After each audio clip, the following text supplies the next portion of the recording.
Hello everyone, I am Smriti Sinha here and welcome back to our channel Science Zone. Today you follow, tomorrow we lead. और यदि आप इस channel पे नए हो तो नीचे दिए सब्सक्राइब बटन पे क्लिक कीजिए और बेल आइकन दबाना ना भूलें।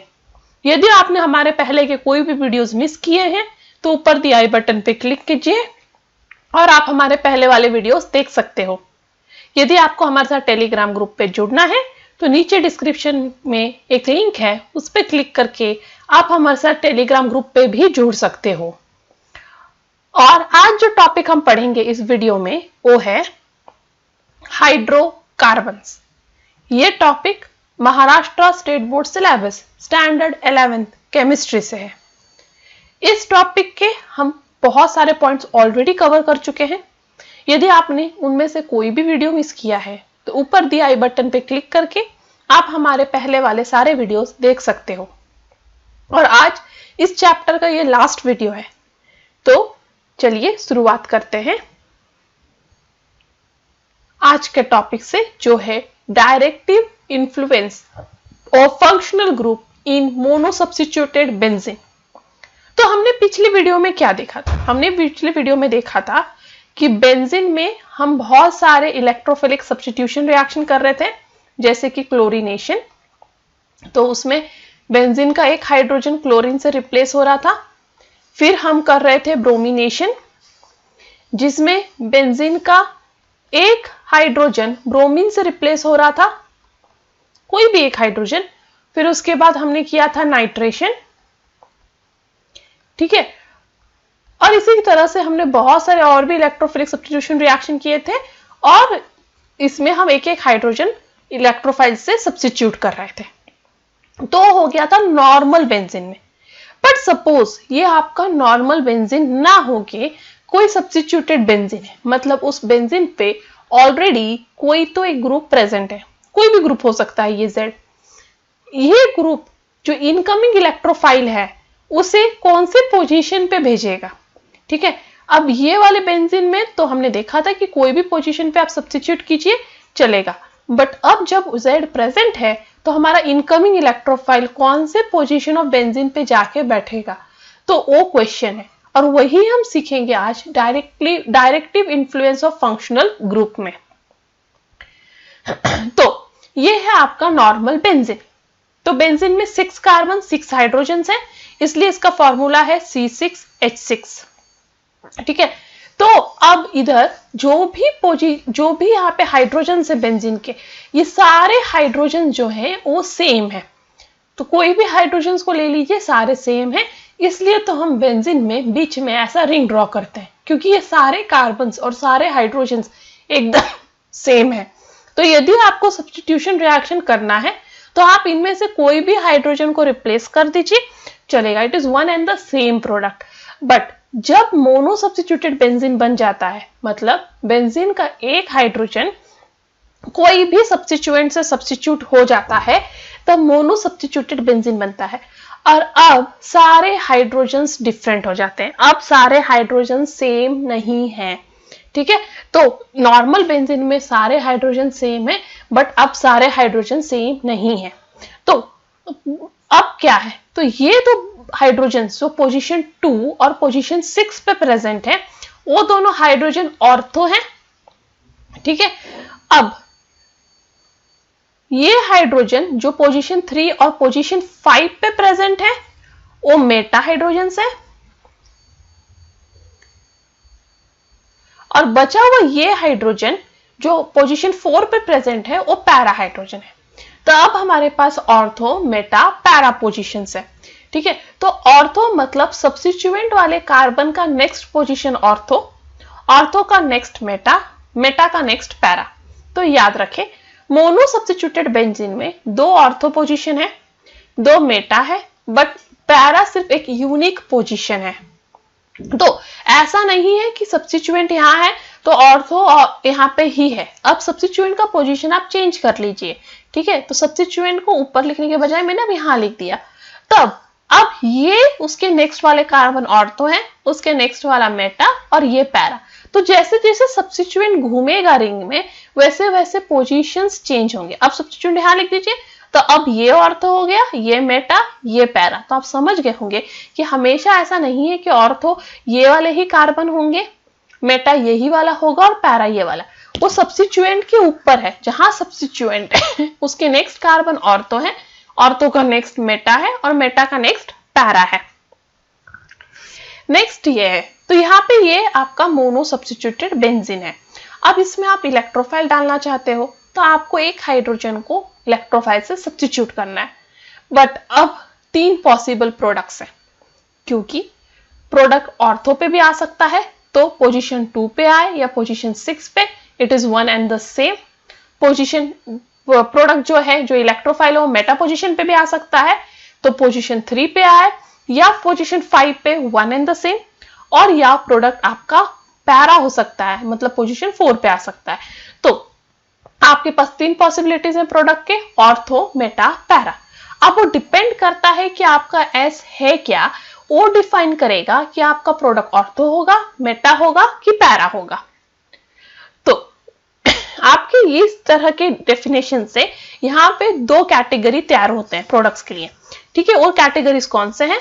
तो जो पहला कैटेगरी है वो है ऑर्थो पैरा प्रोडक्ट, मतलब सब्स्टिट्यूएंट ऐसा होगा जो आपके प्रोडक्ट को ऑर्थो और पैरा पे दोनों जगह सब्स्टिट्यूट करेगा, मतलब इनकमिंग जो इलेक्ट्रोफाइल है वो ऑर्थो पैरा दोनों तरफ जाएगा। दूसरा कैटेगरी है मेटा का। तो याद रखें, मेटा हमेशा अकेले ही बनता है, जहां इलेक्ट्रोफाइल सिर्फ मेटा पोजीशन पे जाता है और ऑर्थो और पैरा साथ में होते हैं। तो उसके बेसिस पे पहला कैटेगरी यहाँ पे है ortho and para directing groups, मतलब कौन सा ग्रुप, कौन सा एस ऐसा ग्रुप है जो ऑर्थो और पैरा पे डायरेक्ट करेगा। मतलब अब आपका एस क्या होना चाहिए कि आपका प्रोडक्ट ऑर्थो और पैरा ही बने। तो आपका S that is substituent, chlorine, bromine, OH, OCH3, amine, ठीक है, सब्स्टिट्यूटेड अमाइन, अल्काइल ग्रुप्स, ठीक है, वो हो सकता है।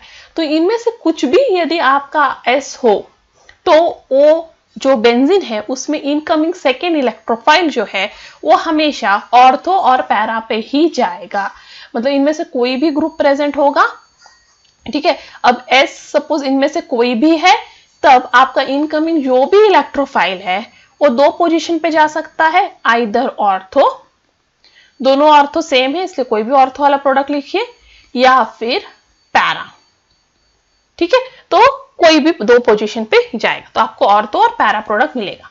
तो ये सारे ग्रुप्स ऐसा क्या करते हैं कि आपका इलेक्ट्रोफाइल सिर्फ और सिर्फ ऑर्थो और पैरा पे जाता है, मेटा पे नहीं जाता है? तो इसका आंसर यहाँ पे आप रेजोनेंस में देख सकते हो। तो यहाँ पे यदि आप रेजोनेंस में देखने जाओ तो आप देखोगे जब लोन पेयर ऑफ ऑक्सीजन यहाँ पे रिवॉल्व होता है, तब यहाँ पे जो फर्स्ट है नेगेटिव चार्ज ऑर्थो पोजीशन पे आता है, फिर नेक्स्ट जब ये रिवॉल्व होगा आगे, तो नेक्स्ट नेगेटिव चार्ज जो है वो पैरा पोजीशन पे आता है।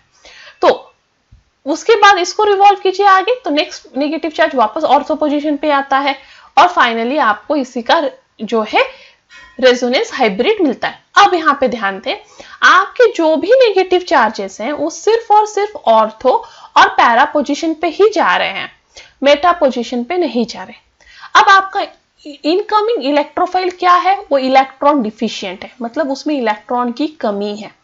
और अब आपका ये ऑर्थो और पैरा पोजीशन कैसा है, इलेक्ट्रॉन रिच, इसलिए incoming electrophile obviously electron rich जगह पे जाना पसंद करेगा, क्योंकि इलेक्ट्रॉन लविंग है। इसलिए आपका इनकमिंग इलेक्ट्रोफाइल सिर्फ और सिर्फ ऑर्थो और पैरा पोजीशन पे ही जाना पसंद करता है और मेटा पे नहीं जाता है, क्योंकि मेटा पे कहीं पे भी इलेक्ट्रॉन डेंसिटी इंक्रीज नहीं हुआ है, क्योंकि नेगेटिव चार्ज नहीं दिख रहा है, ठीक है। तो ये इस केस के लिए, इस केस के लिए, इस केस के लिए, इस केस के लिए ओके है, ठीक है। बट अब next alkyl group, alkyl group में तो लोन पेयर नहीं होता, तो आपका नेक्स्ट क्वेश्चन ये है कि लोन पेयर नहीं है तो इलेक्ट्रॉन डेंसिटी ऑर्थो और पैरा पे कैसे इंक्रीज हो रहा है कि मेरा इनकमिंग ग्रुप सिर्फ ऑर्थो और पैरा पोजीशन पे जा रहा है। तो याद रखिए, अल्काइल ग्रुप में भले ही लोन पेयर ना हो, पर वो प्लस आई इफेक्ट दिखाते हैं, वो हाइपर कॉन्जुगेशन इफेक्ट दिखाते हैं, और ये दोनों इफेक्ट के वजह से ऑर्थो और पैरा पे इलेक्ट्रॉन डेंसिटी इंक्रीज होता है। इनके इतना नहीं हो पाता, OH, OCH3 की इतना नहीं हो पाता, बट होता है, और इसके वजह से आपका इनकमिंग ग्रुप ऑर्थो और पैरा पोजीशन पे जाता है। बट नेक्स्ट है क्लोरीन ब्रोमीन। तो क्लोरीन ब्रोमीन तो इलेक्ट्रॉन नेगेटिव ग्रुप है, वो तो बेंजीन रिंग से सारा इलेक्ट्रॉन अपनी तरफ पुल कर लेता है, तो फिर वो ऑर्थो और पैरा डायरेक्टिंग क्यों है? तो भले ही वो माइनस आई इफेक्ट दिखाता है और इलेक्ट्रॉन पुल कर लेता है, बट एक बात और याद रखिए कि क्लोरीन प्लस आर इफेक्ट भी दिखाता है, क्योंकि उसके इलेक्ट्रॉन वो रेजोनेंस थ्रू बेंजीन रिंग को देता है। तो जितना वो पुल करता है उससे कम देता है, बट देता है। और इसी कारण से ये वो इलेक्ट्रॉन यहाँ पे बेंजीन रिंग को दे रहा है, इसलिए इलेक्ट्रॉन डेंसिटी जो है वो ऑर्थो और पैरा पोजीशन पे इंक्रीज हो रही है, क्योंकि वो इलेक्ट्रॉन दे रहा है बेंजीन रिंग को। और ऑर्थो और पैरा पोजीशन पे इलेक्ट्रॉन डेंसिटी इंक्रीज होने की वजह से आपका प्रोडक्ट ऑर्थो और पैरा डायरेक्टिंग होता है। तो इसलिए आपके जो भी ग्रुप्स हैं, ये सारे ग्रुप्स ऑर्थो और पैरा डायरेक्ट करते हैं। तो ऑर्थो और पैरा डायरेक्टिंग जो भी ग्रुप्स हैं, उनके पास नॉन बॉन्डिंग इलेक्ट्रॉन होता है, जो बेंजीन रिंग का इलेक्ट्रॉन डेंसिटी इंक्रीज करता है ऑर्थो और पैरा पोजीशन पे, जिससे आपका इनकमिंग इलेक्ट्रोफाइल जो इलेक्ट्रॉन डिफिशिएंट है वो सिर्फ ऑर्थो और पैरा पोजीशन की तरफ आकर्षित होता है। नेक्स्ट ये है अराइल हैलाइड्स का, जो मैं आपको पहले ही बता चुकी। तो अराइल हैलाइड्स में क्या है? हैलोजिन डीएक्टिवेटिंग ग्रुप है, क्योंकि वो स्ट्रॉन्ग माइनस आई इफेक्ट दिखाता है, बट साथ ही साथ वो आपको यहाँ पे प्लस आर इफेक्ट दिखा के इलेक्ट्रॉन को रिंग की तरफ पुश भी कर रहा है। तो आप देख सकते हो यहाँ पे रेजोनेटिंग स्ट्रक्चर थ्रू, तो पहला नेगेटिव चार्ज ऑर्थो पे आया, फिर यहाँ पे रेजोनेट हुआ तो नेक्स्ट नेगेटिव चार्ज पैरा पे आया, फिर रेजोनेट हुआ, फिर नेक्स्ट नेगेटिव चार्ज वापस ऑर्थो पे आया। तो रेजोनेंस थ्रू और इलेक्ट्रॉन डेंसिटी ऑर्थो और पैरा पोजीशन पे इंक्रीज कर रहा है, ठीक है, और मेटा पे इलेक्ट्रॉन डेंसिटी इंक्रीज नहीं हो रहा है। तो मेटा पोजीशन पे इलेक्ट्रॉन डेंसिटी बिल्कुल भी इंक्रीज नहीं हो रहा है, बट ऑर्थो और पैरा पे हो रहा है। इसलिए हैलोजेंस भी ऑर्थो और पैरा पोजीशन के यहाँ पे ही डायरेक्ट करते हैं इनकमिंग ग्रुप को, इसलिए हैलोजेंस भी ऑर्थो और पैरा प्रोडक्ट ही देते हैं। नेक्स्ट है मेटा डायरेक्टिंग और डीएक्टिवेटिंग ग्रुप्स। तो मेटा डायरेक्टिंग या डीएक्टिवेटिंग ग्रुप्स ये हैं, ठीक है, जहां पे भी आप देख सकते हो सेंट्रल एटम पे पॉजिटिव चार्ज हो, वो मेटा डायरेक्टिंग या डीएक्टिवेटिंग ग्रुप्स कहलाएंगे। तो जहां पे भी सेंट्रल एटम पे आप देखिए पॉजिटिव चार्ज है, लोन पेयर नहीं होके पॉजिटिव चार्ज है, वो सारे मेटा डायरेक्टिंग ग्रुप्स हैं, ठीक है। अब ये ग्रुप जो हैं, ये जितने भी ग्रुप्स हैं, वो इनकमिंग इलेक्ट्रोफाइल को मेटा पोजीशन की तरफ भेज देते हैं। अब आपका क्वेश्चन ये है कि जैसे बाकी ग्रुप्स ऑर्थो और पैरा पे क्यों भेज रहे थे? क्योंकि ऑर्थो और पैरा पे इलेक्ट्रॉन डेंसिटी बढ़ रहा था। तो क्या ये ग्रुप्स मेटा पोजीशन पे इलेक्ट्रॉन डेंसिटी बढ़ाते हैं? तो आपका आंसर है नहीं, ये ग्रुप्स मेटा पोजीशन पे इलेक्ट्रॉन डेंसिटी नहीं बढ़ाते हैं। फिर इलेक्ट्रोफाइल क्यों मेटा पे जा रहा है? क्योंकि इसका आंसर यहाँ पे आप देखोगे ये सारे ग्रुप्स जो हैं वो माइनस आई और माइनस आर इफेक्ट दिखाते हैं, जिसके कारण वो सारे इलेक्ट्रॉन्स को अपनी तरफ पुल करने लगते हैं। अब इलेक्ट्रॉन्स को रेजोनेंस थ्रू अपनी तरफ पुल करते हैं, जिससे बेंजीन रिंग का इलेक्ट्रॉन कम होने लगता है। तो आप यहाँ पे इलेक्ट्रॉन के रेजोनेंस को दिखाइए, तो पॉजिटिव चार्ज यहाँ ऑर्थो पे आया, फिर पॉजिटिव चार्ज यहाँ पे पैरा पे आया, फिर पॉजिटिव चार्ज ऑर्थो पे आया और फिर चला गया। तो आप क्या देख रहे हो कि पॉजिटिव चार्ज जो है वो ऑर्थो और पैरा पे आ रहा है, मतलब ऑर्थो और पैरा पोजीशन से इलेक्ट्रॉन नाइट्रो की तरफ जा रहा है या कोई दूसरे ग्रुप की तरफ जा रहा है, और इलेक्ट्रो डेंसिटी ऑर्थो और पैरा पोजीशन पे कम हो रही है।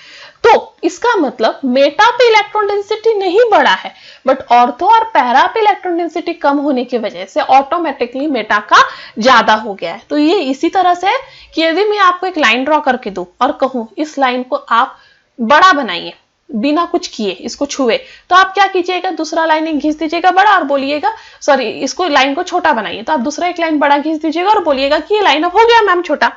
तो इतना सिंपल था। कैसे? क्योंकि आपने इसको कुछ नहीं किया, आपने दूसरा का जो है वैल्यू बढ़ा दिया। तो वैसे ही आप यहाँ पे मेटा पे इलेक्ट्रॉन डेंसिटी नहीं बढ़ा सकते हो, बट हाँ ऑर्थो और पैरा का इलेक्ट्रॉन डेंसिटी घट गया है, इसलिए मेटा का अपने आप बढ़ गया है। और इसलिए जो इनकमिंग इलेक्ट्रोफाइल है, जो ऑलरेडी इलेक्ट्रॉन डिफिशिएंट है, जिसमें ऑलरेडी पॉजिटिव चार्ज है, वो ऑर्थो और पैरा पे ना जाके वो मेटा की तरफ जाएगा। नेक्स्ट है कार्सिनोजेनेसिटी एंड टॉक्सिसिटी। तो ये लास्ट पॉइंट है इस टॉपिक का। तो इसमें जो है ये ध्यान रखें कि बेंजीन जो है वो हाईली टॉक्सिक है और कार्सिनोजेनिक है, मतलब उसकी वजह से कैंसर हो सकता है, हो सकता नहीं होता है। तो बेंजीन से ज्यादा देर कांटेक्ट में ना रहे क्योंकि वो सच में कैंसर कॉजिंग सब्सटेंस है। इतना डेंजर है कि उसे मदर ऑफ कार्सिनोजेंस भी कहते हैं, मतलब वो सबसे ज्यादा कैंसर पैदा करने की क्षमता रखता है। और लार्ज नंबर में एक्चुअली जो भी कार्सिनोजेनिक कंपाउंड्स नेचर में पाए जाते हैं उनमें से 80% कंपाउंड्स में बेंजीन रिंग ही होता है, और इसके कारण से बेंजीन रिंग कार्सिनोजेनिक है क्योंकि उन सब में बेंजीन रिंग जैसा स्ट्रक्चर है।